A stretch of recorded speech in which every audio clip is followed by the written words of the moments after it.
Let's talk about travel in Peru.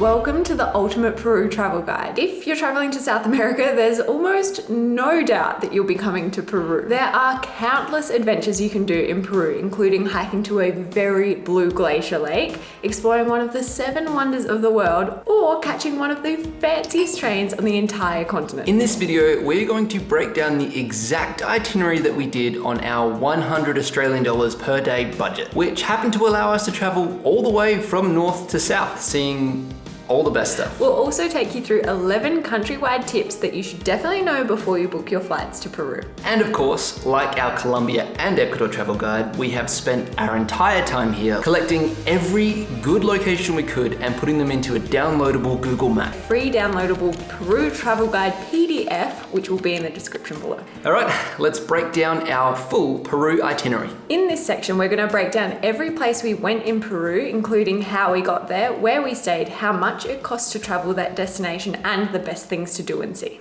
Mancora. We arrived into Peru in the far north after an overnight bus from Ecuador. That happened to land us in a very small beachside town called Mancora. We didn't have any expectations for this place, but it was pretty cool. Sometimes people refer to Mancora as Peru's secret surf town, and it was definitely a surf town. We saw everybody surfing, including people with their dogs. Like we said, we caught an overnight bus from Ecuador, which got us into Mancora at around 5 a.m. That isn't the only way you can get into this town though. There is an airport about 75 k's away. You would obviously need to get a bus from there, but it does seem like a bit of an effort and we probably wouldn't recommend it unless you are a very avid surfer, then it might be the town for you. That being said, if you're a budget or overland traveler like us and you're catching the bus from Peru to Ecuador or from Ecuador to Peru, try and take it from Mancora because it is a beautiful town. When you get into Mancora, there is a lot of places to choose from to stay. You can be right on the beach or a little bit further back. We had no trouble picking where to stay because we follow Jamie and Hannah on Instagram and we stayed in the exact same place they did. I would highly recommend this place. It is a bit more on the expensive side for us, but it had a beautiful pool, a very cute puppy, a little grumpy cat. The rooms looked like they should be straight from Fiji. It was just beautiful and included breakfast. Yeah, and it was walking distance to the beach still. What more do you want? I will say our second choice for Mancora was going to be the Salina. If you're traveling to Peru or South America in general, I would be surprised if you haven't heard about the Salina chain. It is effectively a co-working, co-living space. Think like a hostel, but a bit nicer, and you probably get the picture. Generally speaking, they are kind of pricey. They're expensive. But the Mancora one, I'm pretty sure, was not that bad. No, it was. Oh, really? Yeah. Where am I thinking of? La Paz? Maybe. The hotel is called La Quebrada Lodging, and even if you get in at an overnight bus at 5 a.m, they are still there. The things to do in Mancora are not that much, and they're very much geared towards relaxing. The number one thing is probably just chilling on the beach. Mancora is a surf town, so if you're into learning how to surf or you really like surfing already, that's easy to do. There's places you can hire surfboards, learn to surf, anything you want. I think there's even paddle boards and everything if surfing isn't your thing. The third thing to do in Mancora is going to be constant through all of Peru, and that is to eat. Everywhere you go in Peru, they're gonna have really, really nice food. So being that you are on the ocean, try and pick up some seafood. It's pretty nice. But you have to go eat at Green Eggs and Ham. You will not regret it. It is right on the beach, and the food, mwah, the little frozen coffees, oh, delicious. We spent 86 Australian dollars per night at our accommodation, but that does include an incredibly early check-in as well as a late checkout. That did also include breakfast in the morning, but we spent $58 per day on food other than that, which is a little bit pricey for us, but we just couldn't resist going back to Green Eggs and Ham literally every single day. Trujillo. After Mancora, we caught another overnight bus that took us to Trujillo. Trujillo is a pretty massive town in the northwest of Peru, and the main thing you're going to do here is go and visit the ancient site of Chan Chan. Trujillo is a deceptively massive city sitting on the coast, and it does have its own airport, so getting there is a lot easier than Mancora, even though we still chose a bus. The hotel we chose was a little bit on the outskirts of town, but it was really affordable and you could still walk everywhere. If you do want to stay somewhere fancier, they have a lot of options there, and there are also some budget hostels, so you can't really go wrong. Only a 15-minute taxi ride away from Trujillo is Chan Chan, which is the largest adobe city in the entire world, so it definitely has to be on your list if you're in this part of Peru. It is magnificent. We spent an entire morning there and could have quite easily spent the entire day exploring as well. Also super close to Trujillo is the town of Huanchaco. This is kind of like the Trujillo answer to Mancora. It's a little bit of a surf town. It's a lot smaller than the main city, but still super close. And they have a whole esplanade full of seafood. Our kind of average stay at the Recreo Hotel was $38 per night. Food was a little bit more expensive. That's because we didn't have access to our own kitchen, so we were eating out a lot. And we had to try ceviche for the first time, so we ended up spending $49 per day across our food. For entertainment, we spent $16, which includes entry into Chan Chan for both of us and the taxi to get there. So pretty good. If you're there though, there's this huge shopping mall and La Lucha sandwich area. Mwah. You have to get it, even if it's not in Trujillo, just look for it everywhere. Huaraz. The next stop on our Peru travel journey was the much anticipated hiking town of Huaraz. It's an awesome city, kind of hidden between two massive mountains, and is the jumping off point for countless hikes, especially in the northern Peru region. It's surprisingly known as the hiking capital in Peru, which I had no idea that it wouldn't be, like Salcante and the Inca Trail and stuff. I just assumed if you're going hiking, it's gonna be from Cusco. But no, come to Huaraz instead. Most people get to Huaraz by taking a bus from Lima because it's not that far, but it's still a pretty long bus. So if you do want to fly in, you can do that too. They have their own airport about 30 minutes from the main city. Again, thanks to our friends Jamie and Hannah who'd been to Peru before us, we knew where we were staying in Huaraz, and that was the La Hoste Hotel. It served its purpose perfectly. We were able to book onto a hiking trip from there. It had a gorgeous rooftop that we could get some work done, and breakfast was again included. Love that everything has breakfast included. I think this is where the Selena was that we almost booked. That was a reasonable price. And there's a Selena there. Things to do in Huaraz are very straightforward. Hiking. Hiking is the answer. There is about 4 or 5 hiking trails that will be booked from your hostel or your hotel, and they make it as easy as possible. We did the Laguna 69 hike, which was very challenging in the end, but it was beautiful, and we got to see one of the bluest lakes ever. It is the most popular hike in Huaraz for a reason. It is just spectacular once you get up there, but it is an entire day. So you get picked up at around 4 a.m. and you don't get back until around 7. Yeah. There is heaps of other hikes you can book onto as tours, and I think there's even a couple you can do DIY as well. We didn't have that much time in Huaraz, so we just booked onto a tour. Our accommodation at the La Hoste was only $22 per night, so it's a super fair price, especially when you include breakfast. But if you don't want the breakfast for some reason, just down the road there is this family-run sandwich shop which was so good, and it was about $12, and we both got sandwiches and both got chips, and it was just... We went back multiple days in a row to get this sandwich because it was that good. It is of course on the Google Maps guide that we have created as well, so don't miss it if you're in Huaraz. Get the shredded chicken sandwich. Yeah.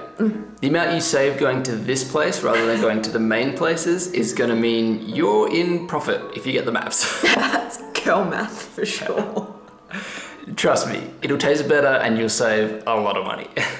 I think it's literally like half the price and twice as good. It's less than half the price. Really? Yeah, it's less than half the price. You have to go. With those sandwiches and our included breakfast, we spent an average of about $17 per day. That also includes snacks to take on the hikes. It's really good. Because we booked onto a tour, obviously the hike wasn't that cheap. It was $38 for the bus to and from, as well as an entrance fee into the national park, which cost $25 for both of us, bringing our total for entertainment to $63. I'm hungry. I want that chicken sandwich. Yeah, me too. Either one, La Lucha or the Huaraz one. The biggest city and the capital of Peru was next on our list. We caught a day bus, which felt like it took forever, to Lima, and were immediately overwhelmed by how giant that city actually is. There is 10 million people, I think, that live in the greater Lima area, which is a third of all Peruvians live in Lima. We were just not prepared for it. It is the second largest desert city, second only to Cairo. There was like a bunch of other things that we won't remember. It's just huge. It's big. Generally speaking, I think a lot of people will fly into Lima, and that is because it's a bit cheaper than Cusco. Because Lima is so big, we can't just say where to stay in Lima itself. It is broken down into neighborhoods. The main two neighborhoods you'll probably hear as a tourist are going to be Miraflores and Barranco. Both of these are on the coast, have heaps of food, heaps of tours leave from there. There's so much to see and do, but they're not right in the center. We stayed in this gorgeous, very modern apartment that was reasonably priced as well. Just be careful that if you're gonna go out onto a balcony, maybe make sure the door opens from both sides. We're not going. What do we do? Whoops. Even though Lima is huge, as far as tourism goes, there isn't heaps to do there, but there are some really fun things like Cat Park. In Miraflores, there is a park that's just dedicated to stray cats that are very well looked after and love to cuddle. So check that one out. You can get there by walking along the Malecon, which will also take you past Love Park, another kind of attraction. So there is a small cluster of things to do in that area. If you haven't tried it by now and you are in Lima, definitely check out a La Lucha, get the deshelado, get the shredded chicken sandwich, get some fries, put them inside the sandwich. You won't regret it. I dream about this sandwich. It's right next to the cat park too, so two birds. There's so many of them as well. Speaking of food, our cost in Lima was $31.25 per day. That's because we went out for sandwiches every single day, and I'm pretty sure we treated ourselves to ice cream every single night. And we had like an expensive coffee. We were really enjoying our time in Lima. True. We could have easily cooked and saved some money because our gorgeous apartment not only had a kitchen, it also had a pool, a gym, a co-working space, and that set us back $45 per night. A big benefit of Lima is that a lot of the things that you do are free. It involves like walking and going to the park, like we said, so you're not gonna spend too much in entertainment. We actually spent $0 in entertainment in Lima, but if you're thinking of doing things like going to the catacombs in the central district, you'll be paying like $8 to $10. It's not gonna be too crazy. The next place on our perfect Peru itinerary, I had no idea existed, let alone was in Peru, and that is Huacachina. It's a literal oasis in the middle of the Peruvian desert. We didn't know it was there at all, but we'd seen photos of it. We just knew it looked really awesome and thought it was in the Middle East somewhere. To get to Huacachina, it's only a 4-hour bus from Lima, so easily doable even if you're only there for a day trip. The entire town is centered around an oasis in the desert. So it is surrounded by walls of sand, really hot sand during the day. Being that it is a relatively small town around an oasis, there aren't heaps of places to choose to stay. We ended up picking the Sunset Hostel, which was one of the cheapest. Other options are the Banana Hostel, which is a bit more expensive, but a lot nicer, and the Eco Camp that actually sits on the sand a little bit up the dune. The bus from Lima will actually drop you in a town called Ica. That is the closest town to Huacachina. From there, it's only a 10-minute tuk-tuk or taxi cab, which I think cost 20 to 30 sols. Try haggling. When you're in Huacachina, it's pretty self-explanatory what you should be doing, getting in the dunes. There's two main things to do in the dunes. That is sandboarding, which is really popular, and you will see everyone trudging up the dunes with their boards at all hours of the day. And then screaming their way down. The second thing is the very popular dune buggies. You'll see them after about midday. They start collecting on the dunes, and it is super loud, but super fun. I recommend you do both. If you have the money and time, I would also recommend booking onto the sunset tour for the dune buggies because it's a whole extra hour, but it's only like 10 soles more. And it's just awesome watching the sunset out surrounded by nothing but sand. Also, to pass the time during the day, you can go on the oasis in a paddle boat. It's okay. Take it or leave it. When you go sandboarding, I know it doesn't look as cool, but do it on your butt. Like sit down on the thing. We had the best time once we were doing that. We did, yeah. When we just needed to get down the dune to go to dinner, it was the funnest part. Hot tip for Huacachina, during the middle of the day, do not go on the sand in bare feet. It literally feels like a second-degree burns on my feet now. We saw people there like in sneakers and stuff and we're like, how ridiculous. Like, why are you walking in sand? Wear thongs, wear your flip-flops, wear your Birks. Like, but we get it. They're doing that to preserve their feet. For accommodation, you'll be paying anywhere from $44 a night, which is what we paid at the Hostel Sunset, up to like $100 a night if you want to stay at the Banana Adventure Hostel. For food, we roughly spent about $33 a day, and that did actually involve eating out quite a bit. Our hostel had the cheapest hamburgers, so we spent some time there. We definitely could have kept this a lot lower, but we also decided to splurge on a nice dinner at the Banana Hostel, which was lovely. But if you want to save money, just eat at Hotel Sunset all the time. Our entertainment costs did go up a little bit while we were in Huacachina, but I do not regret a single cent. We had sandboards for an unlimited amount of time, and that cost $38 for both of us. The Sunset Dune Buggy ride was about $21 for both of us, so really not that bad. After Huacachina, we went to probably the biggest draw card in all of Peru and all of South America. We caught a bus to Cusco. The reason it's such a draw card is no secret. It's because it's the jumping off point to go see one of the 7 wonders of the world, Machu Picchu. Getting there, super easy. We took a long 18-hour overnight bus, which wasn't as easy. We have just tipped over to this being the longest bus ride we've ever done. You can fly straight from Lima. It's like an hour flight and they do so many of them every day between Cusco and Lima. So if you're in one of the two, super easy to get to. Top tip for flights within Peru and South America as a whole is if you can travel rather light and you don't have a bag to check in, the flights are going to be a lot more reasonable and sometimes your cheapest way to get from point to point, which is lovely because it's a lot quicker as well. Because we have huge, big, heavy suitcases, it basically doubles the price for flights every single time. So generally speaking for us, buses. Cusco is also a pretty massive city. We ended up spending 17 nights there across 3 different stays because we were doing adventures out of Cusco. We mostly stayed south of the city in Airbnbs, which were affordable, but you could still walk into the city. If you're not there for very long, we'd probably suggest staying right near the Plaza de Armas in the center of the city, just so you don't have to waste time walking in and out. And of course, there's a Selena there. I think there's 2. The list of things to do in Cusco would be way too long if we listed them all, so we're just going to go through some of the highlights. Obviously, number 1 is do a Machu Picchu Salcante Inca Trail trek. We made it to Machu Picchu! We did the Salcante trek with Alpaca Expeditions, and it's one of my favorite things we have ever done. There are a load of tours around Cusco to do as well, smaller day trips, things like going to the salt mines is really popular. You can go there on ATVs, I believe, or going to Rainbow Mountain. We didn't actually go to Rainbow Mountain because we heard like the colors aren't as good as what people show you. The photos you see online are all highly edited to have the saturation and vibrance bumped up to a 10. So in real life, I think they maybe just seem a bit dull. If you just go in with that knowledge, hopefully you're not disappointed. We could be wrong though, we don't know, we didn't actually go. True. Another amazing thing to do from Cusco is actually leave it. So we were lucky enough to catch the luxury train from Cusco to our next stop, and the train was gorgeous. Booked straight through Peru Rail, one of the best experiences in South America. Our average spend for accommodation across all 17 nights we were in Cusco ended up being about $47. Keep in mind, we were staying in apartments. All 3 times we had at least 2 bedrooms, and our last apartment had 3 bedrooms.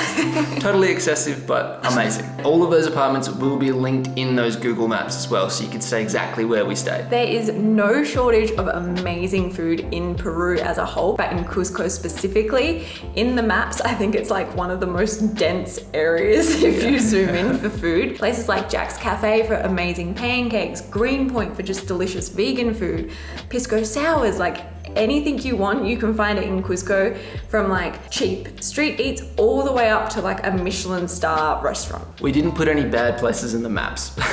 We did have kitchens in our apartments, but given that there's all this delicious food there, we did eat out quite a lot as well. So our average for food was $36 per day. Entertainment was a bit of a larger spend. Obviously, you're in Cusco, you're going to do a lot of different treks. So to put it into perspective, our 5-day Salcante amazing trek with Alpaca Expeditions was $650 US per person, but so worth it.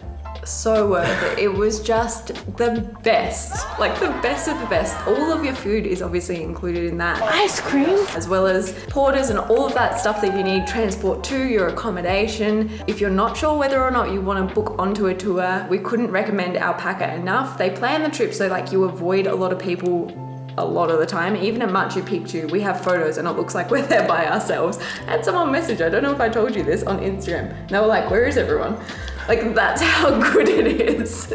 Our final stop in beautiful Peru was after that luxury train that took us all the way to the closest town of Lake Titicaca, Puno. The train experience was incredible and got us right near the border of Bolivia, which was our next stop. Puno has a few things to do, but they pretty much all revolve around Lake Titicaca, which we didn't really have time for, so we kind of skipped. There are heaps of awesome tours and stuff you can book onto though, so definitely look into it if you're headed that way, because it is the largest navigable lake, or highest navigable lake in the world. So a pretty spectacular thing to see. Now that you've seen where we've been, we want to leave you with some tips that are super important if you're going to Peru. First things first, altitude sickness is real. Specifically, if you've come from somewhere maybe at sea level like Trujillo, and then you head to the hiking capital of Peru to do some hiking at elevation, might not be the best idea, but there is some things you can do to help avoid getting altitude sickness. Number one, and the most effective thing to do, is to just give yourself time to acclimatize to the elevation. Don't go hiking the next day like we did. It was a mistake. You can buy some medicine as well from a pharmacy, or you can try some local medicine, coca leaves. So you can have coca tea, actually eat the coca leaves, which again, I probably wouldn't recommend. It wasn't for me. It's very dry. There's also little candies you can buy that are made from coca leaves. Money and budgeting tips. Peru uses the Peruvian soles. Its acronym is PEN. I don't really know why, but we were converting 100 soles to 50 Australian dollars. That actually gave us a little bit of a margin of error because it genuinely converts to about 45 Australian dollars. One thing to be very cautious of is withdrawing money in Peru is not cheap. No matter the ATM you try and use, you can hunt for ages, and it's gonna cost you about $15 just to use the ATM. And then they limit how much you can get out. So some of them are very severely limited to only like 500 soles. Some of them you get up to 700, but it's never enough to last the full month. So it's likely you'll be doing multiple withdrawals. There is a caveat to this. We did get a bunch of cash out to pay for our trek while we were in Cusco, and so long as we had a debit card and our passport and we went in person to the actual people, not to the like withdrawal machine, we got it out for free, right? Yeah, that's on the Google Maps as well. It's not all banks, it's only some banks. If you got your passport and a Visa card, a Visa debit, you can get it out. Banco Peru? No. It'll be on the maps. Yeah. Sticking to a budget in Peru can be simple, even though it is one of the more expensive countries. They also have the menu del dia. Like we said, in Ecuador and Colombia, that's the menu of the day, where they give you a soup, a meat, and a drink, and it's generally pretty cheap. Food you have to try. Thought it would be fun because Peruvian food is so delicious to add a little section in here that's just food. We highly recommend all that we love. I think it goes without saying that clearly we really enjoyed the sandwiches while we were in Peru. So try La Lucha if you can. That's the biggest chain that we know of. A drink to try would be Inca Cola. It is a bright yellow drink. You will see it everywhere. It kind of tastes like creaming soda, which you wouldn't expect because it's called cola and it's yellow. Yeah, and it's the only place I think that has soft drink sales more than Coca-Cola. Ceviche. If you are on the coast anywhere, ceviche is like the national dish of Peru, so you have to try it. We got one that was tigre de leche, which I think technically isn't ceviche according to the comment section. Yeah. But it's in the ceviche menu. It's in the ceviche realm. Grabbing a burger that's made from alpaca might seem a little bit weird, but it's kind of like getting a kangaroo burger in Australia, and honestly, it tasted pretty good. I don't think I'll have it again, but it was pretty good. If you didn't tell me it was alpaca and wouldn't have noticed something was wrong, I maybe would have thought there was a sauce or something that was changing the flavor. One thing we didn't try was koi. I'm not sure how to pronounce it, but that is the guinea pig. It is very popular all throughout South America, but in Peru in particular, we just didn't want to. We opted to try alpaca instead of trying this. but it is a very traditional food to try. Last but not least, if you are of age to drink alcohol, you have to try a pisco sour because yum. Pisco is like a national drink made from grapes, even though it's not like wine at all. It's more brandy-like. Tequila-y, spirity. That's very strong. Yeah, and they make a pisco sour, which is delicious. Safety. Safety warnings continue through Peru, just like they did in Ecuador and Colombia, but to be honest, we probably felt the safest we've felt in Peru. I think maybe because there was an influx of tourists. We were around a lot of tourists all the time, so... Pack mentality. Yeah, I don't know. General advice remains the same. Going out at night by yourself, not a good idea, as it is not a good idea in any city. It's just the general things, like I wouldn't go out at night by myself in Adelaide, in Paris, in Rome. So I'm not gonna do it while I'm in Peru either. If there's dodgy looking people, no matter where I am, I'm gonna try and walk the other way. Like, just be smart, do all of the clever, smart things, have your brain switched on, you'll be fine. SIM cards. Hang on. SIM cards. SIM cards in Peru are obviously a must, especially if you're doing anything independent. There is a couple of different options though. So originally we were going to go to Claro like we did in Ecuador and Colombia, but the prices were crazy and it was like 1 gig for 30 days. So it didn't really work for us. We ended up finding Betel, which I think they were running a special, but even generally speaking, they seem to be a little bit cheaper, and we had no issues with coverage. It was about $25 each. It came with unlimited internet for the full 30 days. The only thing to note here is, unlike Colombia and Ecuador, we actually had to go in person to a proper Betel or Claro store with our passports, whereas in Colombia and Ecuador, you could basically buy them off of people on the street. Travel between cities. Peru is a deceptively large country, and a case can absolutely be made for flying between cities. Just make sure you have hardly any luggage so it's cheaper. And you book early enough. If on the other hand you travel like we do, quite last minute, buses are going to be your best friend in Peru. Because it is so big, the overnight buses in Peru are typically a little bit longer than your standard overnight bus. We are about to spend 18 hours on an overnight bus. A lot of the time they'll start in the late afternoon and go all the way through to midday the next day. It can be brutal, especially if you don't sleep, but it's financially a really good move. In Peru though, there are bus companies that offer 180-degree sleeping sections, lie flat seats, so it can be really comfortable as well. I guess this ties into the last topic of safety as well, but on buses, make sure you have your bags close to you. You can keep your eye on them, probably by your feet. Don't put them up ahead, especially if it's an overnight bus and you're planning on falling asleep. Drinking water. Peruvian drinking water follows suit with almost every other South American country. It's not advised to drink from the tap at all. Our weak little tourist stomachs can't handle it. Bottled water is the way to go, thankfully. Every store and mini-mart will have these massive 5 litre, 7 litre bottles to just buy, and they're affordable too. It's just not worth the risk. You don't want to be hiking the Inca Trail and need to go to the bathroom all the time. Altitude sickness and that. No, thank you. Speaking Spanish and Google Translate. The bigger tourist cities in Peru have incredible language skills. I don't know how people learn so many multiple languages. Pretty much in Cusco, we didn't have any trouble just speaking English. That being said, Spanish is an incredible tool to know, and as we've journeyed through the continent, we've learned more and more and more. Pretty confidently now, we're able to navigate our way around all the normal stuff as long as we have context.